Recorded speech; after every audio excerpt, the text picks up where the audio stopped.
তেতিয়াহ'লে এই কথাটোৱে আমি চাব লাগিব আৰু মই ভাবোঁ সৰ্বোচ্চ ন্যায়ালয়ত এইটো বিচাৰ হ'ব আৰু তাৰ আমি ফলাফল পাম কিন্তু আমাৰ যিখিনি পৰিশ্ৰম আমি যিখিনি এটা বৌদ্ধিক পৰিশ্ৰম কৰিব লাগিব একত্ৰিতভাৱে মই আজি এই সভাৰ যোগেদি সমগ্ৰ অসমৰ জনসাধাৰণলৈ বিনম্ৰ অনুৰোধ জনাইছোঁ এজন আইনৰ ছাত্ৰ হিচাপে এজন নাগৰিক হিচাপে যে আমি বিভিন্ন ধৰণৰ বাদানুবাদ সৃষ্টি নকৰি একত্ৰিতভাৱে আন্তৰিকতাৰে আজি যিটো পদক্ষেপ উদ্যোক্তাসকলে লৈছে এই পদক্ষেপকে আমি প্ৰথম পদক্ষেপ হিচাপে লৈ আমি আগুৱাই যাওঁ আৰু গৈ যেতিয়া আমি উদ্দেশ্য সফল হ'ব আমি এটা সমাধান আমি পাম আৰু সমস্যাটো সমাধান হ'ব তেতিয়া আমি সুস্থ এটা জাতি সুস্থ এটা সংস্কৃতি গঢ় দি আমি আৱেগতকৈ আৰু আগুৱাই যাব পাৰিম আৰু বিশ্বত আমি এটা নতুন ইতিহাস ৰচনা কৰিব পাৰিম যেনেকৈ অসম আন্দোলনে বিশ্বত এটা নতুন ইতিহাস ৰচনা কৰিছিলে মই ভাবোঁ আজিৰ পদক্ষেপটোৱেও বিশ্বত এটা নতুন পদক্ষেপ সূচনা কৰক নতুন দিগন্ত আনক এইখিনি আশা ৰাখি মই সাধাৰণভাৱে আজি আলোচনা চক্ৰত যিসকলে ইয়াত অংশগ্ৰহণ কৰিলে তেখেতসকলৰ মন্তব্য ইয়াত ব্যক্ত কৰিলে আৰু এইখিনি বক্তব্য অতি গুৰুত্বপূৰ্ণ আমি আজিৰ পৰাই ভাবোঁ যে আমাৰ মনত কোনো বিদ্বেষ নাথাকক আমি জাতি বুলি নহয় দল বুলি নহয় সংগঠন বুলি নহয় আমি অসমীয়া হিচাপে কাম কৰোঁ আৰু খুব কম দিনৰ ভিতৰত আমাৰ সময় একেবাৰে সমাগত কাৰণ 25 মাৰ্চ 2015ত এই বিষয়টো পুনৰ সৰ্বোচ্চ ন্যায়ালয়ত বিচাৰ হ'ব গতিকে আমি এই সমলখিনি যাতে বিজ্ঞানসন্মতভাৱে আমি যোগাৰ কৰি দি আৰু মোদী চৰকাৰক যিহেতু 3 মাহৰ ভিতৰত বা মাৰ্চৰ ভিতৰত এইটো এটা সুস্থিৰ সিদ্ধান্ত বা তেওঁলোকৰ লগত এটা আলোচনা চক্ৰ সূত্ৰে এটা সিদ্ধান্ত ল'বলৈ দিছে বা চুক্তি স্বাক্ষৰ কৰিব দিছে এই প্ৰত্যৰ্পণ চুক্তি স্বাক্ষৰ কৰাৰ ক্ষেত্ৰত মোদী চৰকাৰক আমি সকলো প্ৰকাৰে পতিয়ন ন্যায় যাতে তেওঁলোকৰ যোগেদি আমি আমাৰ ওচৰৰ ৰাষ্ট্ৰ বাংলাদেশক আমি পতিয়ন নিয়াব পাৰোঁ আৰু সেই পতিয়ন ন্যায় দিলে আমি প্ৰত্যৰ্পণ চুক্তি স্বাক্ষৰ কৰোঁ আৰু বিভিন্ন ধৰণৰ দিশেৰে যিটো আইনগত দিশেৰে গৈ আছে সাংবিধানিক দিশেৰে গৈ আছে এই দিশেৰে গৈ মই ভাবোঁ খুব কম দিনৰ ভিতৰত এই সমস্যাটো সমাধান হ'ব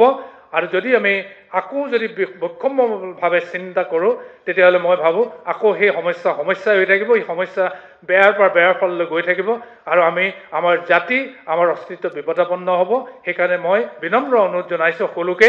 যে আমি ৰাজনৈতিক দৰ্শনক বাদ দি ধৰ্মীয় দৰ্শনক বাদ দি আমি একত্ৰিত হৈ আগুৱাই যাওঁ এই 3টা মাহৰ ভিতৰত আমি এটা প্ৰদৰ্শন কৰোঁ যে আমি অসমীয়া জাতি হিচাপে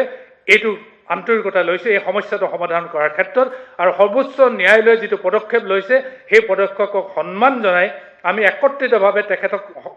সৰ্বোচ্চ ন্যায়ালয়ক এই তথ্যখিনি আমি যোগাৰ দিওঁ যাতে সুস্থ এটা সিদ্ধান্ত আহি আমি আকৌ যাতে আন্দোলন কৰিব লগা নহয় আকৌ যাতে সমস্যাৰে জৰ্জৰিত হ'ব লগা নহয় নতুন চাম মানুহৰ কাৰণে আমি এটা সুন্দৰ অসম এখন গঢ়ি দিব পাৰোঁ এইখিনিকে বিনম্ৰ অনুৰোধ জনাই মোৰ মন্তব্য সামৰণি মাৰিলোঁ ধন্যবাদ আমি পিছৰ কাৰ্যসূচীলৈ যাবলৈ লৈছোঁ আমাৰ দুইজনৰ হৈ আজিৰ আলোচনা চক্ৰত যিসকলে অংশগ্ৰহণ কৰিলে ইয়াত আটাইলৈকে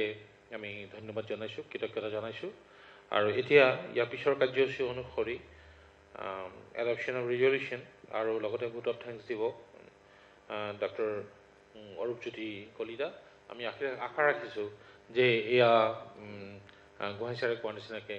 বিগিনিং অফ নিউ বিগিনিং হ'ব বিশিষ্ট ব্যক্তিসমূহে সুধীবৃন্দসকল এই আলোচনা চক্ৰ অনুষ্ঠিত কৰাৰ আগতেই আমি এটা সিদ্ধান্ত গ্ৰহণ কৰিছিলোঁ যে আমি যিহেতু সময় আহি পৰিছে আমি তথ্য আকাৰে সকলো বস্তু কেন্দ্ৰৰ আগত দাঙি ধৰা প্ৰয়োজন আৰু আমি মোদী ডাঙৰীয়ালৈ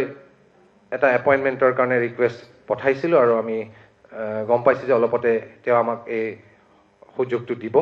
আৰু আমি সেই সময়ত আজি যি সিদ্ধান্ত গ্ৰহণ কৰা হ'ল সেইখিনি তথ্য সহকাৰে একেলগে লৈ পেলাই আমি তেওঁৰ ওচৰত প্ৰস্তুত কৰিম বুলি আগবাঢ়িছোঁ মই এতিয়া আমাৰ আজিৰ প্ৰস্তাৱনাখিনি পাঠ কৰি শুনাইছোঁ ৰিজলিউশ্যনছ ইংৰাজীতে লিখা গৈছে The issue of illegal migrants is no longer a national issue, it is an international issue because it involves 2 countries. Therefore, this has to be dealt by the principles of international law. The international law is primarily based on treaties and Article 51C of the Constitution of India imposes an obligation to respect the international treaties, documents, etc. Simultaneously, being a member state to the United Nations, the state of Bangladesh is also under the international law obligation of treaties. Basic chorus. Okay. To resolve this vexed problem of unabatedly increasing number of illegally influxed Bangladeshi citizens into the territory of India, posing a greater threat in the form of an external aggression, Article 355 of the Constitution, a treaty-based solution compatible to the international law norms is the only alternative.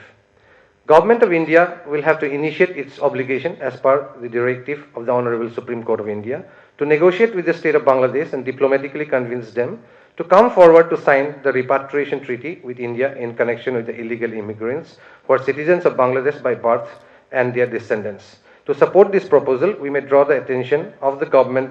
of India to compare the census reports of both the countries during this period in question and to justify that the abnormal decrease in the population on the other side of the international border and the abnormal increase of population within the territory of India should be thrusted upon in a convincing way. If need be, a scientific method of determining the genetic linkage of this unabatedly increasing population within the territory of India, that is Assam, may also be adopted in the form of DNA fingerprinting. In the event of Bangladesh not agreeing upon the proposal put forward with logic by Government of India, then we will have to approach the United Nations system so that the international obligation the state of Bangladesh should discharge may be morally compelled to carry out. The meeting has decided to impress upon the Government of India to initiate all needful steps on an urgent basis to implement Clause 6, 7 and 9 of the Assam Accord, and all factual data and arguments in this regard which have come to light in today's seminar will be submitted to the Government of India.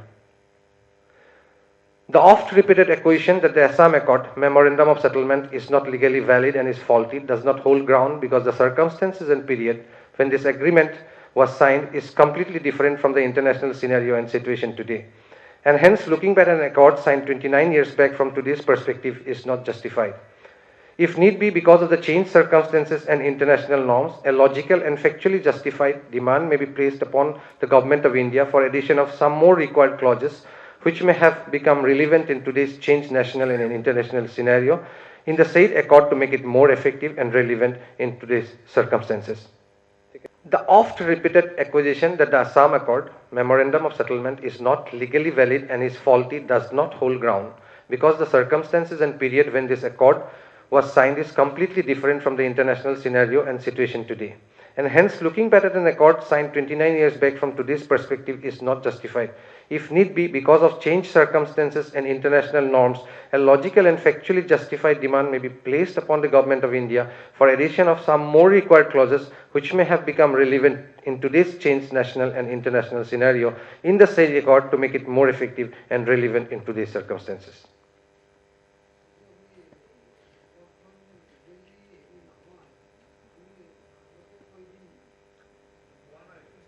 Is legally valid বুলি কোৱা গৈছে. The oft-repeated accusation that the Assam Accord is not legally valid and is faulty does not hold ground. এই গোটেই বিষয়টো আকৌ কেন্দ্ৰীয় চৰকাৰক উপস্থাপন কৰা যাব। সেইকাৰণে মই ভাবোঁ সুধীবৃন্দই যদি কিবা পৰামৰ্শ দিয়ে যে ইয়াত আৰু কিবা সংযোজন হ'ব লাগে নেকি, সেইটো হ'লে বেছি ভাল হ'ব। পিছৰ ফালে দিয়া হৈছে যে ইয়াতে এইটো সেইকাৰণে এড কৰা গৈছে। If need be, because of changed circumstances and international norms, a logical and factually justified demand may be placed before the Government of India for addition of some more required clauses, which may have become relevant in today's changed national and international scenario in the said accord to make it more effective and relevant in today's circumstances.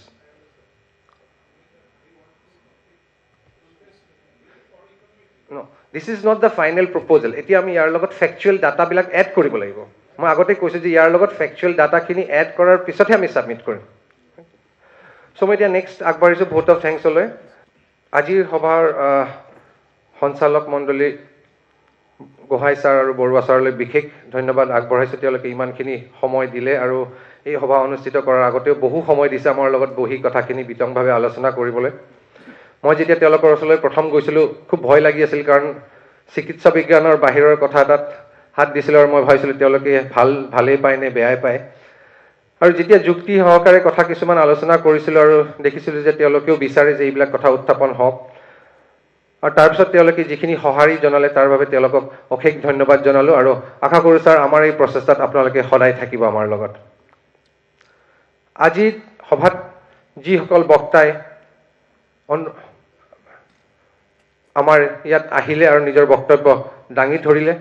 তেওঁলোক আটাইকে আমাৰ আন্তৰিক ধন্যবাদ জ্ঞাপন কৰিছোঁ। সংবাদ মাধ্যমৰ যিসকলে আহি আজি আমাৰ ইয়াত সহযোগ কৰিলে তেওঁলোককো আমাৰ আন্তৰিক ধন্যবাদ জ্ঞাপন কৰিছোঁ। অসম চুক্তিৰ স্বাক্ষৰকাৰী হিচাপে বিৰাজ শৰ্মা ডাঙৰীয়া আৰু প্ৰফুল্ল মহন্ত ডাঙৰীয়া আহি আৰু বিশেষকৈ প্ৰফুল্ল মহন্ত কুমাৰ ডাঙৰীয়াই যিখিনি বক্তব্য আগবঢ়াই ক্লিয়াৰিফিকেশ্যন কিছুমান আগবঢ়ালে তাৰ বাবে তেওঁকো বিশেষ ধন্যবাদ জনাইছোঁ। যিসকলে আমাৰ লগত এই গোটেই ছেমিনাৰখনত আৰম্ভণিৰ পৰা লাগি ভাগি দিলে আৰু বহুতে হয়তো গম পায় যে বিশেষ কাৰণবশতঃ আমি ছেমিনাৰখনৰ প্লেটফৰ্মটো অকণমান সলনি কৰিব লগা হৈছিলে, কাৰণ কিছুমানৰ আপত্তি আছিলে এই টপিকটো লৈ পেলাই। কিন্তু আমি ভাবিছিলোঁ যে এই টপিকটো সঠিক আৰু আমি সেইকাৰণে আগবাঢ়ি গ'লোঁ, আমি প্লেটফৰ্মখনে সনাই ল'লোঁ। আৰু মই বিশেষকৈ ভাস্কৰ আৰু সমৰজ্যোতি বেজবৰুৱালৈ আন্তৰিক ধন্যবাদ জ্ঞাপন কৰিছোঁ যে জাতীয় গণসংগ্ৰাম পৰিষদৰ মঞ্চখনেৰে আমি এই কথাখিনি উত্থাপন কৰিবলৈ তেওঁলোকে আগ্ৰহ প্ৰকাশ কৰিলে। ইয়াৰ পৰৱৰ্তী সময়ত আমি যিখন ছেমিনাৰ ল'ম বা যিটো বিষয়বস্তু ল'ম সেইটো হ'ব north east industrial and investment policy, যে এই পলিচিখনে প্ৰকৃততে অসমৰ কিবা লাভ কৰিলে বা নৰ্থ ইষ্টৰ কিবা লাভ কৰিলে নে নকৰিলে, যদি কৰিলে কেনেকৈ কৰিলে আৰু যদি নকৰিলে কি হ'ল প্ৰকৃততে, সেইখিনি সকলো তথ্য আমি অলৰেডি যুগুত কৰিছোঁ। কিন্তু আমি কিছুমান বিশেষজ্ঞ, বিশেষকৈ অসমৰ বাহিৰৰো কিছুমান বিশেষজ্ঞৰ লগত এই বিষয়ে কথা পাতি আছোঁ আৰু আমি শীঘ্ৰেই এই ডেটটো এনাউন্স কৰিম যে আমি এই ছেমিনাৰখনো অনুষ্ঠিত কৰিম। এইখিনিকে কৈ মোৰ ক'বলগীয়া সামৰণি মাৰিলোঁ। আৰু এই হলৰ যিসকল কৰ্মকৰ্তা যোনে আমাৰ লগত খুব লাগি ভাগি দিলে, গোটেইখিনি সহায় সহযোগ আগবঢ়ালে, আমাৰ তৰফৰ পৰা বিশেষ ধন্যবাদ জ্ঞাপন কৰিছোঁ। আৰু আমাৰ তৰফৰ পৰা আন্তৰিক ধন্যবাদ থাকিল আটাইলৈ যিসকলে এই সভাখনত আহিলে আৰু অংশগ্ৰহণ কৰিলে। আৰু আমি ভাবোঁ যে ভৱিষ্যতে আমি যিবিলাক প্ৰচেষ্টা হাতত ল'ম এই ধৰণৰ সহযোগ আৰু সঁহাৰি তেওঁলোকৰ পৰা পাম।